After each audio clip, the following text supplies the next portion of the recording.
Hey,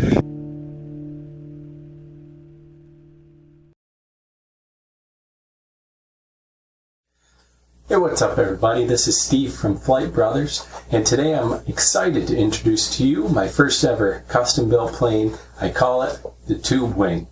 It's essentially a delta wing design with a cardboard tube down the middle as a fuselage. I've had this thing out a couple times since I built it. It flies awesome, and I plan on sharing some flight vids with you soon. In the meantime, I'm going to take this opportunity to explain a little bit about what inspired this and how I went about building it. So you might look into building one yourself if you want to. So it all started when I ordered some push rods from Flite Test. And when they showed up, they came in this awesome cardboard tube. And at first sight, as soon as I saw that tube, I thought, I'm going to turn that into a plane. So I took a few measurements. Turns out the tube was exactly the right size to make this a swappable plane that uses the Flite Test Power Pod design. And it worked out perfectly.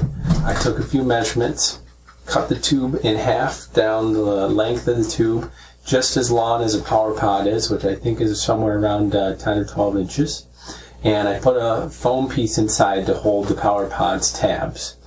And after that, the next step was to put the wings on. It was a pretty simple idea. I just took the delta wing design from Flite Test.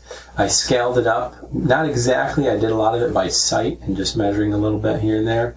And I scaled it up probably about 120%. I left a little tab on each wing.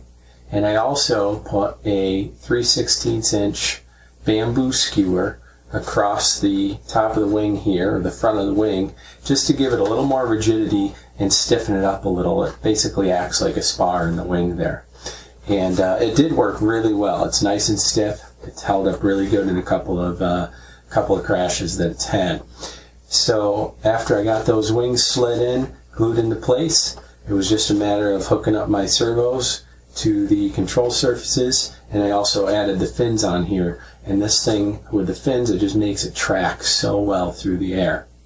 So the last thing I needed was a way to hold that power pod in place with a skewer that goes through. So I needed a few more little body components. If I flip it over to the bottom, you can see I just took a little bit of the extra tube that I had left over, cut it in half, and I put the two halves right here on the bottom of the wings. And it serves two purposes. It actually covers up the bottoms of the servos that are sticking through the wings here. And it also gave me the body of the plane I needed to put this skewer through, which just secures that power pod in place. And there's so much friction with that skewer in the tube, it's not going anywhere at all. The last thing is just to hold the battery on. Use a little bit of this Hobby King blue Velcro, which this stuff is so aggressive. I don't think you could throw a battery off the bottom of your power pod with this. So I highly recommend it.